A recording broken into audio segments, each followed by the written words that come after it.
It's time now for a look at the latest in the press review with Dipti Laurent. And Dipti, you're starting with this diplomatic spat between Belgium and Rwanda. Yeah, that's right. That spat really playing out in the press in both Belgium and Rwanda this Tuesday. It comes after the European Union imposed sanctions on 3 senior Rwandan military commanders and the head of the state mining agency.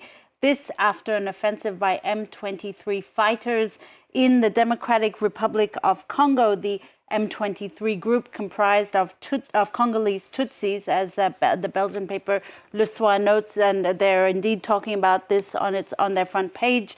The UN experts have noted that the M23 have benefited from logistic and military support by Rwanda, including drones, allegations that the government in Rwanda have denied.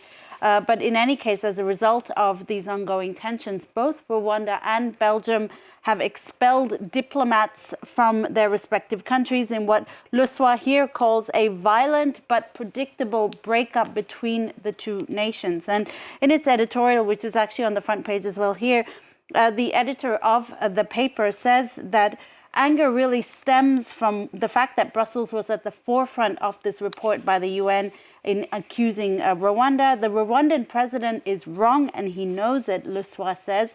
I quote, "If anyone's territorial sovereignty is being violated, it's that of Eastern Congo, which is rich in minerals and fertile land." Oliver. And what has the reaction been in the Rwandan press? Well, as you can imagine, not quite the same in the Rwandan press. This is from the New Times, a Rwandan daily here, choosing to focus on the president of Rwanda, Paul Kagame.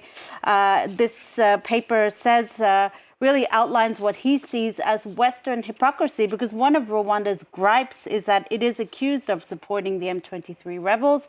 But the West, it says, has not condemned the Democratic Republic of Congo, whom Rwanda accuses of supporting another rebel group, a Hutu-led Democratic Forces for the Liberation of Rwanda, a group that the paper here in this caption calls genocidal.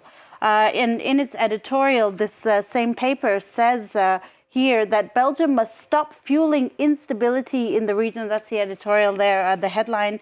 And it says that instead of supporting efforts for lasting peace, Brussels has chosen to fuel tensions by backing the Kinshasa regime. It adds that the people deserve a future shaped by peace, stability, and regional cooperation, not one dictated by the lingering shadows of colonial exploitation.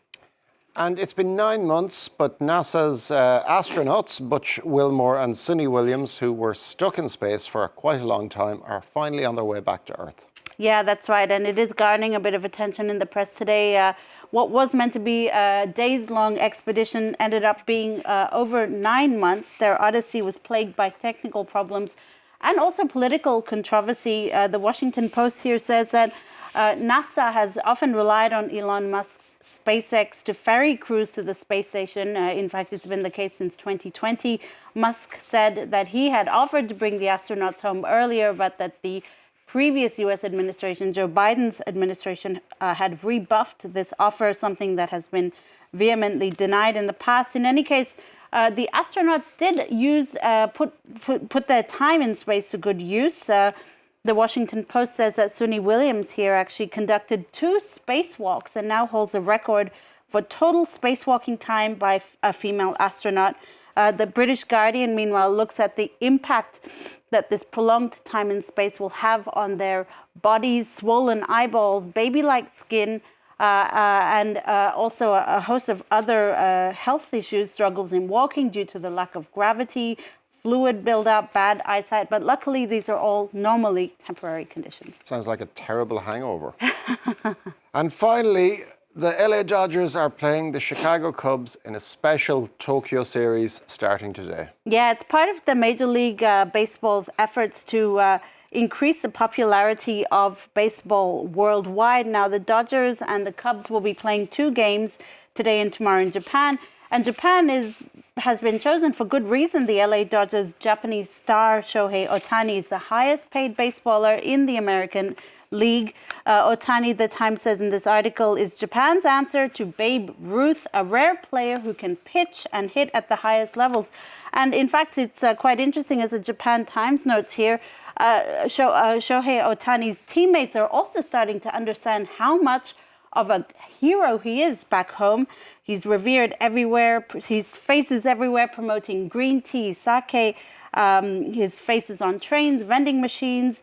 TV programs are tracking the team's flight path. Talk shows talking about Ohtani's diet, his fashion choices, his home decor. And tickets are selling for up to $10,000. So Ohtani mania has well and truly gripped Tokyo as Japan prepares to welcome its national sporting hero back home. Oliver. Thank you very much for that, Deepti Laurent.